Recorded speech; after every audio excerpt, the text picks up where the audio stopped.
Caution, you might need my help again sometime. My name is Fabian Kurney.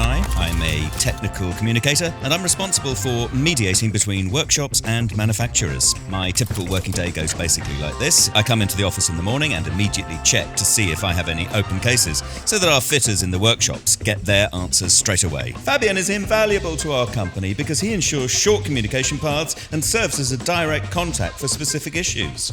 I try to distribute the information provided by John Deere to the appropriate people. It's important to me to provide people with as much information as possible.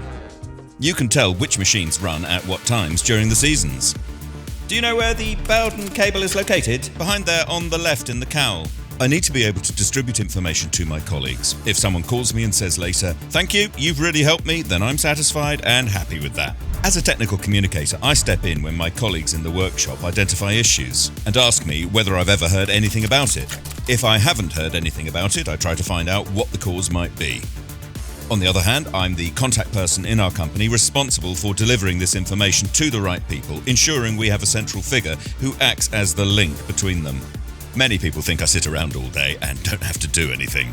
There is actually very little idle time. I used to be purely a workshop fitter, and now that I'm spending more time in the office, my daily routine is completely different. My colleagues think it's very, very good that this new position exists because they simply say, I now have a point of contact I can turn to if I have a problem. And even if the phone rings after work, this is of course completely normal.